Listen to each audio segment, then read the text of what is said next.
Try to get a little video action going on here.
Everybody, you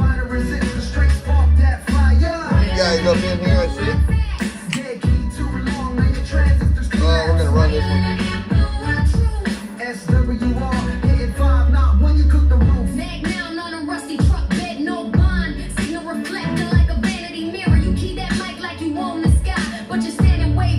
We got audio in there, guys.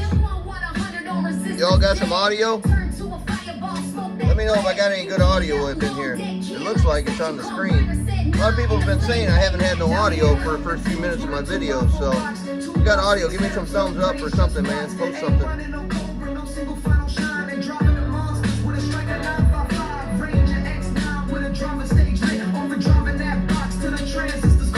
Break it right up.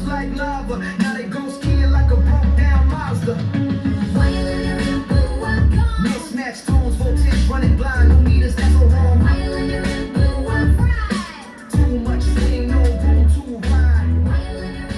Alright, we're gonna go ahead and start this video. I'm gonna start this video off here. So, I guess I have audio. No one's posted anything. If you would mind, take and let me know I got audio in here. For I won't have to sit there and do sign language. Let's see if anybody posts up there say I got audio or not. Bragger, someone say hello. Somebody want to say hello? Say hello. Alright. So this unit here was a piece that a guy had built himself by hand, everything in it, and he had passed away. So my friend Scooter and Criddle, they ended up getting this one piece. He had a couple of them.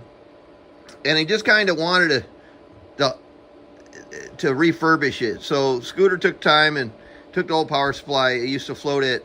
It was an iron core. What's going on, James? Thank you very much. This unit originally had an iron core pyramid power supply in it, maybe a 70 amp pyramid transformer, and they had it floating like at 23 and a half volts. And when Scooter got it, it was dumping and dropping all the way down to I think he said around 10 and a half volts or so. I'm like, thank you, Big Red. Thank you very much. So that's the story behind this one. So Scooter and Criddle took and cleaned it all up. They gave it a nice hammered black paint job on it. And I didn't mean to scratch it, but I scratched it a little bit right here. I touched it up with some Sharpie. But the build actually went together pretty well because Scooter actually laid it out. So I just pretty much just assembled the unit, and then I tuned the RF deck to where it was functioning. It was functioning before, but it really wasn't functioning that great. Meaning the peak was extremely low. And you'll see a little bit more. I didn't want to go in and change and modify too much of this original history of this guy that put this thing together. Because, I mean, he made his own transistor strips, made his own board, made his own end plates for his transformers. So, with that said, this was truly a handcrafted box out of, I don't know what type of cabinet it was in, some sort of a rack mount with no holes. I'm sure if Scooter uses it as a rack mount, he can put the holes in there easy enough. But he did put a fan here. He's got two here. He's got one in the back, and they're all pounding air down into this unit. With that said, he had put ventilation holes on the bottom. And his question was, you think it's going to be plenty of airflow? Man, I'm feeling a lot of airflow back here. So that's I believe that the cooling system is sufficient between the 4 fans that you have in here. So one thing I had to fiddle with a little bit, your cutout on this one, the fan blades were rubbing a little bit. So you guys might hear it rub a little bit when I take the lid off, and it's just something that I didn't want to spend too much time on before I did the video. There she starts to rub already. Left it. It's fine once it gets all stable in there, but I left the line a little long so I could work with it and shorten that up later. So, Mike Smith, what's happening? So yes, this is a 1500 watt interweb Chinese power supply. It works very well. You just have to do a little filtering on all the power supplies that we deal with, and you won't get all that crazy old noise going up in there. So, power supply, obviously, you can see in the back of it, has its own cooling system on it, and that's a thermal, so it comes on and off as it pleases. But I've worked this amp quite a bit, and I haven't tripped it or kicked even the fans on inside this thing. So it's running really efficient. So like I said, it's a little unorthodox, the circuit. We're not really too used to looking at output transformers as large as they are on 220-290s. So that said, I kind of worked around with what I had in this unit, and I did end up rewrapping the input stage of the 2-pill. They had it wrapped, I think, 3 times. I needed 4. They had a cap on there. There's a bunch of different ways you can make a circuit and get it to function. Now, is this one running as efficient as I expected it to? No, it's probably not. If I were to change the ferrite here and change the output transformer, I could probably get this unit to run a little better than what it is. But for what we have going on with this unit, it's gonna perform just fine. But as you can see in here, every part in here was pretty much homemade. He handcrafted the transistor strips, the end plates for the transformers. He made his own stuff. So, I mean, that was cool. And this was the piece of heat sink it was set on, and it don't go all the way to the back. I added a piece of clad for I could put a keying circuit on there comfortably. Put a filter board in there, and did an external B+ on this thing. So if you wanted to use this power supply as just basically a bench supply or a slave to test something up to basically 100 amps, you can shut off the RF deck, which is the first switch. That shuts the relay off.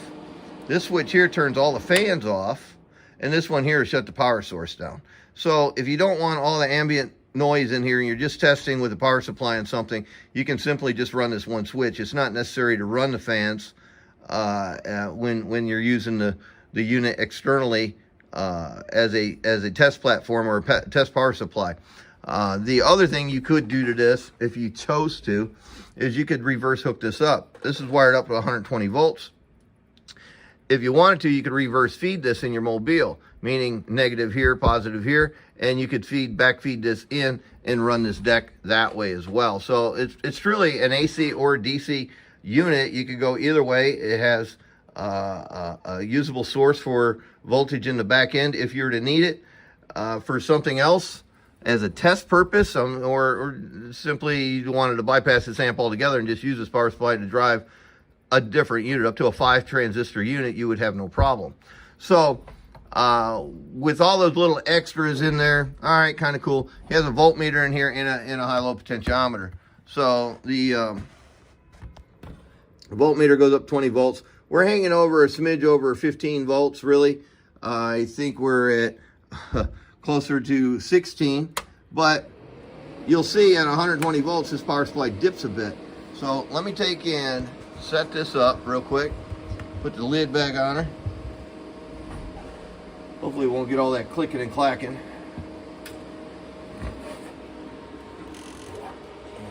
Hopefully it should be quiet for me. There we go. All right, so kind of got it back together again. Fairly quiet, nice little unit.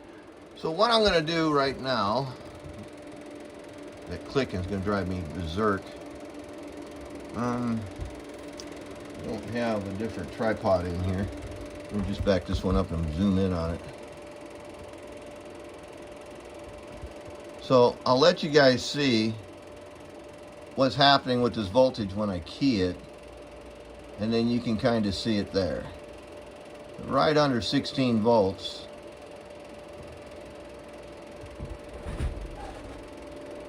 I was just taking about 250 watt carrier. It don't move too much on the carrier, a little bit. I'll put a little audio on it. 1, 2, 3, 4, 5. 1, 2, 3, 4, 5. And that's a whole lot more than 3/10 of a volt. That's it's dropping about a little bit more than a half a volt, almost 3/4. 1, 2, 3, 4, 5.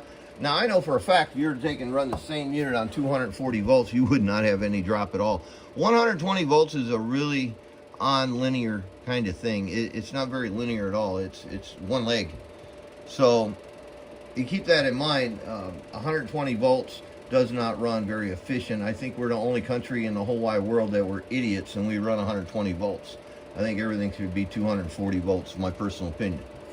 It runs more efficient. It's a way better circuit. It's even and it's linear. So with that said, let's see some watts.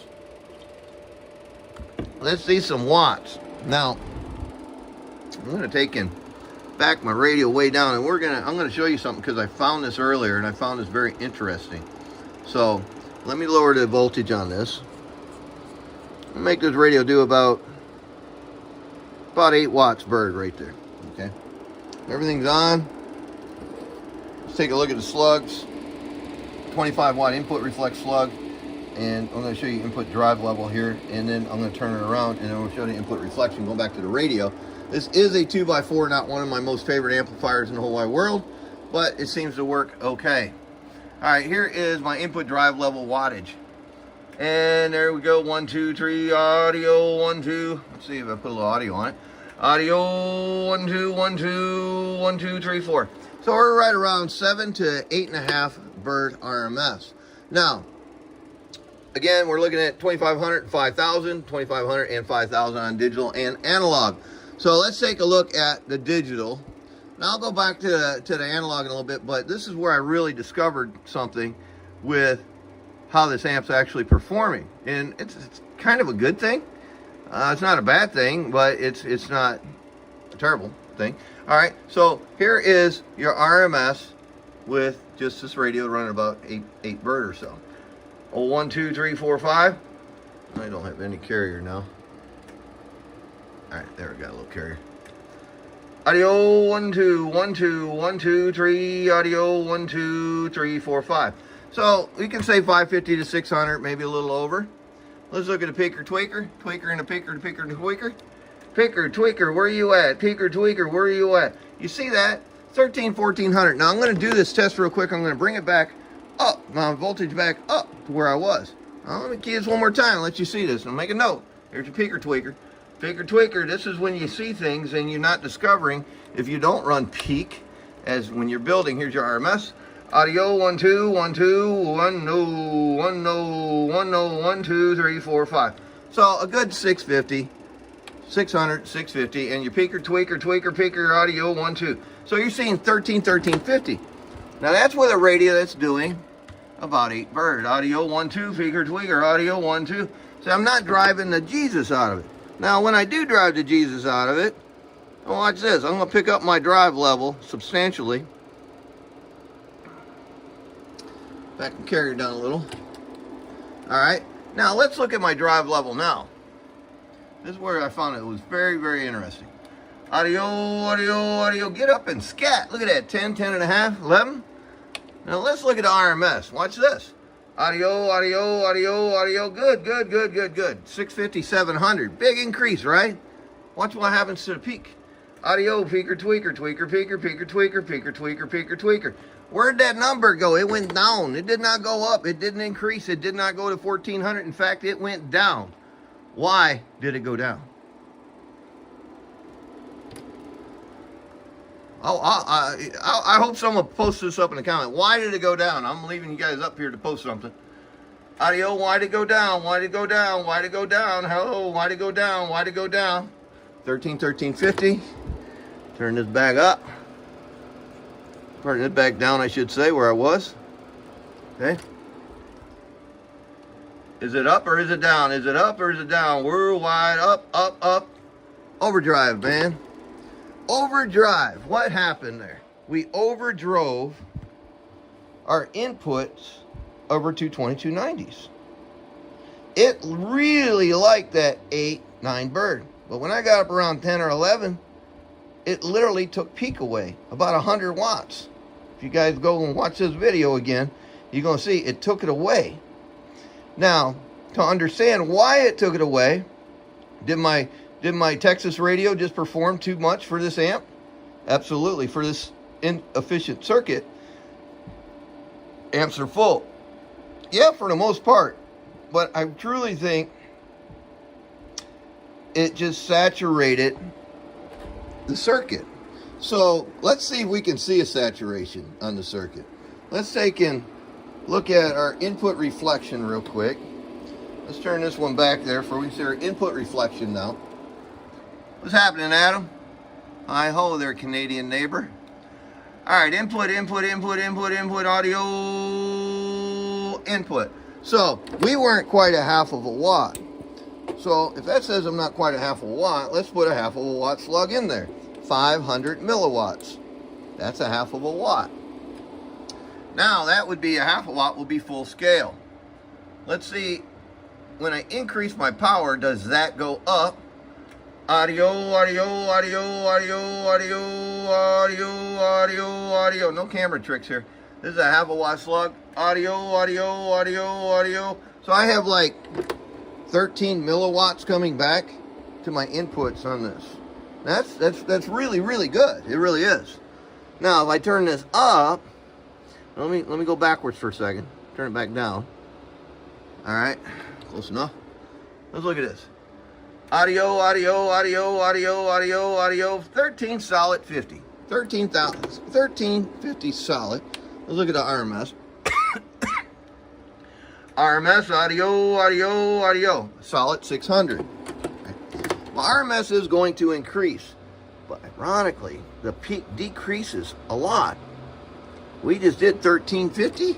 I'd seen a 14 flash across there. Watch this 700. Audio, audio, audio, audio. Okay. Now watch this decrease. Audio, peaker, tweaker, tweaker, peaker, peaker, tweaker, audio, audio. I say that's overdrive. Now, let's go back to this and see if it went up. We're at 13 tenths. Audio, audio, audio, audio. It went up a little bit. Audio, audio, audio.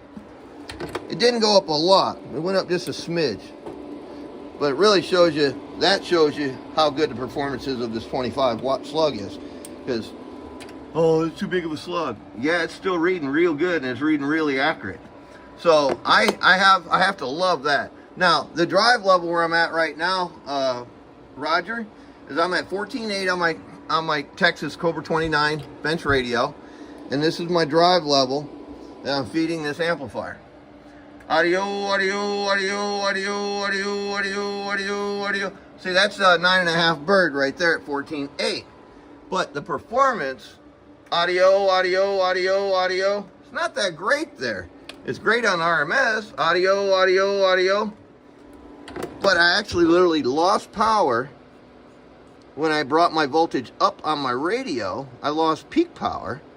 Not much. I'm splitting hairs here, but I'm letting you guys see that I pay attention to what's happening with these meters. Audio, audio, RMS, audio, audio, 600. So we took like 75 to 100 watts out of that unit. Audio, audio, audio, audio, 1, 2, 1, 2, 1, 2. But I'm taking and increasing my peak. And here's my radio again now at the lower level. Audio, audio, audio, audio. About 7.5 to 8 bird. I'd say the amp's really happy at the lower level, which is good news because he runs studio gear and they don't have a lot of power coming out of his radio. So that's why he kind of wanted the 2x4. For he could take and just kind of set the key and just let it run and let it rip and do what he needs. He honestly only needs about 350 to 400 watts RMS, 1,000 plus peak, and that's going to run it's going to be his driver for his bigger box, and it'll work out for him perfectly. So with that, he still yet has control with the potentiometer it's on this. So we're just going to set this up about halfway. We'll set that up about right there. And there's halfway mark. Throw a little carrier on it. All right, let's look at the peak now. Radio soft too. Audio halfway on amplifier. Audio 1, 2, 3, 4. So still 1150, 1200 peak. And your RMS with that back down. Audio 1, 2, 3, 4, 5 audio. So right around 350, 400. Now that's nothing to be sad about. Here's your RMS on the analogs. 2500 scale, each line's 50. Audio, we're really back down. Audio. That real true 400 watts is right there. Audio. There's 5000 watt. Audio. So really happy, a really true 400 bird at half scale. Got a good 1000 watts tweaker, and a tweaker, and a tweaker right there at 999, 1000. See, so I think it's going to be a nice little unit. Yeah, the input will increase with more drive, Mike, but these circuits are pretty stable. And yes, I was on a milliwatt slug, meaning half a watt is full scale. So that means these things are pretty temperamental. You never want to forget those things in the slug and go in the wrong dang direction at any points, because you can lose them. I lost one before, and at $200 a piece, that's back then. Look out. So who we got here now? 12 Japanese soldiers. What's up, Danny? Don't know who you are, man, but yeah, 12 of you. But at the end of the day, I think it's going to be a nice little unit. It's going to work out really well for a shack. This is one of those jobs where you pay them back. Scooter and Criddle and me have been going round and round with stickers and decals and t-shirts for years and years, and sometimes he don't give me a bill, and then he gives me other things and I fix them for him. So, but this was an agreeable little project. I really enjoyed it. It was kind of a mess, but when I tackled the job, I had to tackle the RF deck first. I had to see that deck work. So I left out quite a few things that were in this unit. Some of the stuff's new, some's old, but here's most of the parts that came out of it over there. And then the SOs were a little janky. They looked a little old and wore out, and I just didn't have the heart to leave them in there, knowingly it's should have a good full life with Scooter anyway, because he don't sit there and abuse his stuff and carry on. But you know, Vincent, I actually have 5 racks similar to this one. Hi, Molly. How are you? How's things? You good girl, huh? What's happening? You gonna wave to everybody already? Hi. I wasn't done talking, but you want to come in and say hi? You gonna wave? Yeah? It's kind of a weak wave. Give me a good wave. Yeah, what's up wave? Say, what's up? What's happening? Say, what happening? Say, hi! Yeah. Tell him. Yeah. Uh-huh. White? Good girl? You gonna wave to everybody? Say hi. You got a dang leprechaun above you. You see that? You got a leprechaun above you. Make a wish. Alright, came true, didn't it? Alright, well, like I was saying, I have a couple racks over here, and I've been meaning to do a project like this for a while. The last one I did was a long time ago, and it was a 2-transistor unit driving an 8-transistor unit in one deck, and down below it I had, I don't know, like 240 amps worth of power supply. It was pretty brutal, and it was in a little half rack server rack system, and that unit went down to Tennessee somewhere, and I believe the guy still has it. As far as I know, I only built one, so wherever it falls, somebody's got a one-off unit if he ever sells it. But these units are pretty cool. They're really confined and constricted with room inside. I could have different rack boxes made. It just, you just have to basically mount that plate on an open face box, or even a closed face box, and mount a plate on there. There's a couple different ways it could probably be done. But that said, this is just kind of one of those special units I did for a favor for Scooter and Criddle. He wanted this done, and he had confidence that I was going to get it to run. I had confidence I was going to get it to run. It's not my favorite amplifier, 2x4, but this one, how it is and how it sits without doing a lot of changes in it, it's running really well for what this is set up in. So I'm pretty happy with how this unit turned out. So hopefully you guys liked it, and you know, definitely write it down in the comments. I am posting this video on Facebook live stream and YouTube on my channel at 123 Built Chicago on my page on YouTube. So if you guys aren't already had subscribed to my YouTube, please do hit that check button and subscribe and hit the notification, and you'll get notifications on Facebook and YouTube as I go live when I do these builds. So cabinet looks really good. Yeah, Benny, Scott and Criddle did a good job on that, on the cabinet and clearancing stuff and positioning a few things. He could have probably moved the power supply over a little bit, but I realized why he did what he did, because he was trying to leave room for that switch. But anyway you cut it, it's a steel cabinet, and it's not exactly the funnest thing to be chopping up and working with. Steel is definitely difficult. So in the meantime, between time, let's see what Molly's got to say. What's happening? You don't know? Yeah, let's put on some music. Wanna put on some music, Molly? Huh? We're watching stuff about space, all kinds of craziness. Let's go over here. Pop a song on it. Let's hear a Zippy song.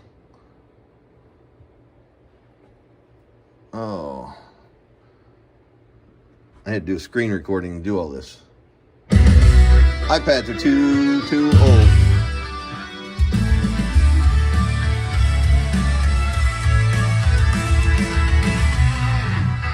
Yeah. What do you think, Molly? You from the heart of the windy streets? Come here. What's going on, baby? You a good girl? Hi. You a good girl, honey? Yeah? Hey, daddy girl? Molly, moo. What's up? How's your nose? Yeah? Doing good? How you feeling? Let's see. Oh, look how soft that nose is. Yeah?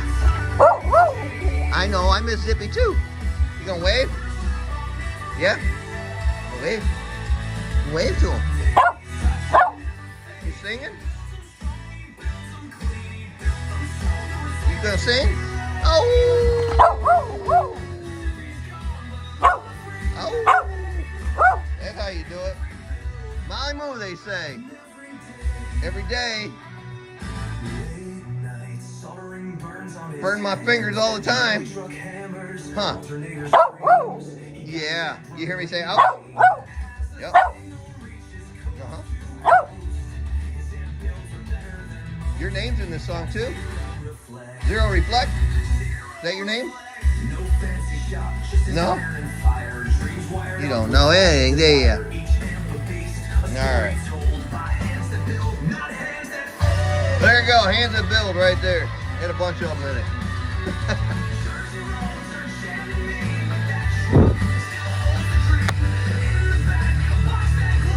Hey Annie, how are you?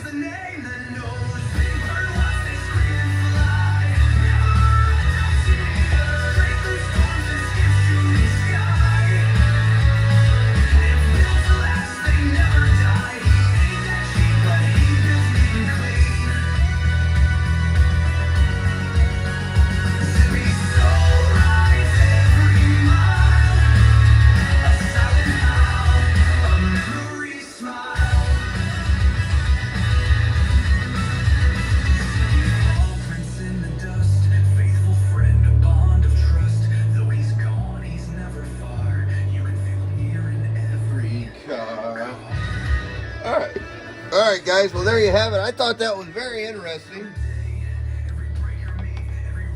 to see that wattage decrease when you increased your radio drive. So that leads back to the conversation of an export radio, a striker dual final radio, or anything with dual finals in it. Not the best radio to run with a DC amplifier. If you you have a hot, big old radio with dual finals in it, and you own an amplifier with an internal driver, meaning a 1 transistor or a 2 transistor driving something, it never fares out well. Even a 4 transistor driving something, all in one chassis, like a 4x12 or 4x16 or something like that, you have to take and keep this in your thoughts. It probably won't work out for the simple fact as those are wide banded radios. They have dual finals. They put out way too much peak and way too much RMS to take and drive into anything with an internal driver. So if you're one of those guys that has a bypass switch for the driver, guess what you just did? You just shut off the relay. All you did was shut off a relay by doing that. So if you take, again, a big hot dog radio and drive that single big side of your amplifier by shutting off that relay, it would shut off the 1 transistor or the 2 transistor stage. It's not always the best for your best interest to do it. First thing I used to always say is the one time you forget to shut that off and you drive that radio in there, you're going to smoke your amp terribly. The other side of that is, I said it multiple times, you're shutting off your relay, nothing else, just a relay for that 1 pill stage. That means your signal has to come and travel in through the input across the bridge on the relay that you shut off to get to the big relay to turn power to the other side. You're generating a lot more than, let's say, 8 to 10 watts RMS and 30 to 50 watts peak across that bridge on that bypass of the relay. So if you do that, and then you suddenly find out your amplifier burned up because it went into oscillation, chances are that 1 or 2 pill stage, some way, somehow, it got ignited. And it went into oscillation. You come off the key, the other side goes into oscillation because it's got signal driving it, and it turns it on. And you have yourself nothing but a burnt up amplifier. So is it really, really, really worth in the end game to take and run a dual final or a super radio? Listen, we're just going to call them that, super radios.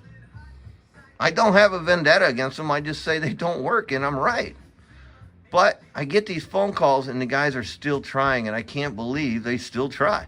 Because their buddy is Johnny down the street, worked it out, and his is working, and he's waxing the floor with you, mopping the floor with you.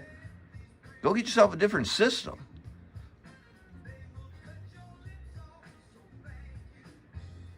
What about these big hot dog radios with the peak? And that's what I'm talking about, the variable and this and that, where you can control them. You're controlling it, but still, Steve, it could possibly take and still cause an amplifier to go off in oscillation. And guess what? The only way you'll ever know, unless you experience it. And when you do, you're going to wish you never did the test, because you're going to smoke your stuff. So I'm not trying to put the fear of God and scare you to death and say, oh, you can't do this, and Mum's the word, and Danny's right, Danny's right. No, go on and fail. I'll tell anybody, go out there, you don't believe me, test it yourselves and find out. I seen it happen. I had a 24 pill lockup on me because of one of those radios. And guess what? I was right then, and I knew I was right, but somebody talked me into it. That never happened again, because ain't nobody ever going to talk me into it. So if you have those types of radios, run them simply with straight boxes, 4, 6, 8, 12, 24, 32, depending on your radio. If you introduce a second piece to that and say, oh, I got a straight 4, and I can drive that into my 32 with my big radio, it might work. It'll run up, and it's going to hit a brick wall. I'll tell you exactly what's going to happen. It's going to run up, the watt meter is going to run up, and it's going to stop. You're like, wait a minute, I got 400 watts of drive going into this thing. This thing should really be pounded. It's going to run up and stop. Oh, I'm going to turn up the drive. You take that drive knob, you turn that sucker up on that amplifier, and it goes up, or your radio, for example, and it goes up a little bit more, but it hits the brakes, and then you keep turning it up. Now you're at 550, 600 watts. Now you're way out of pocket. You're driving at 16 or 24, way too much. And it keeps hitting a brick wall, and you're like 1,000 watts short of where you should be, because the radio just stopped performing. You can clip anything. You can governor anything you like. You can governor power on the radio. You can governor the audio on the radio. I'm not saying that's a good or bad thing. It depends on your application. And 90% of the time, that works really, really well with the AC equipment. Not so much the DC stuff. So if you have tubes, big tubes, probably work out for you pretty well. But there's a lot of tubes out there that don't need a lot of drive. Look at the 800s. They don't need much drive. They get up and they scramble really quick with just a regular radio, even 2 or 3 of them. More tubes, more drive. Thought that's how that works, right? To a certain point. This is a really good example. This amplifier really always run the same final radio separate boxes. Yeah, that's cool. External always runs better than internal drives. They all do. True story. A 2x8, not a big fan of it. A lot of guys build them, a lot of guys run them, a lot of guys are happy with them. But to me, I think they have subpar performance. And you take the same driver out of that 2x8, put it in an external box, feed it some coax properly, and you will see a lot more numbers than what you just had. It's just the nature of the beast. It's phase angle. It's how amplifiers like to breathe. They don't always want to live in the same house. They like their own houses and their own path to each other's house. If you set it up right, that amplifier system is going to be happy, happy, happy. So just try to look at it this way. If you have a final driver or an internal driver driving your final box internally, like a 1x4 or 2x4 or 1x6 or 2x6 or 1x8 or 2x8, it's not always how are you, Carl? It's not always the best for your interest to take anything with a dual final and try to drive it in there. It will take and slip off into la la land and it will die. So enough of my rant about things that go boom. That's such a good song. I like that song, Mike. Why'd my amplifier blow up? That's a good one. So anyway, you caught it, guys. I really enjoy you coming and stopping by and watching the videos. Hopefully I had audio throughout this entirety of this video. And you guys seen a little piece of equipment that is abnormal for me to take and mess with, but it was one of those kind of neat project. He did a lot of the work for me. He had all this stuff drilled. The only thing I had to do is scrape open the holes a little bit from the paint that built up, because they didn't cut. They cut perfect tolerances. They didn't cut, oh, this is too big, this will still cover it kind of situation. They did a good job on cutting the holes and positioning things, and everything's straight and seems to work.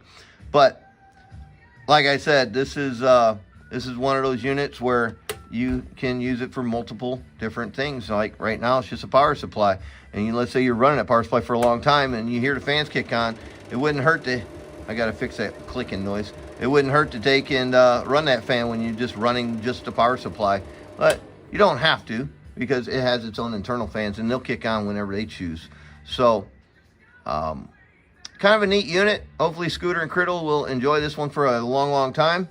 They always catch me on these weird-ass projects, man. He's got a pyramid power supply, a rack mount that got hit by lightning many, many years ago, and I built him a 90 or 100 amp power supply out of that unit. And I think it's still running today, and it was hard because I had to cut square holes to fit meters and stuff in there, and it was a little difficult, but I got through it.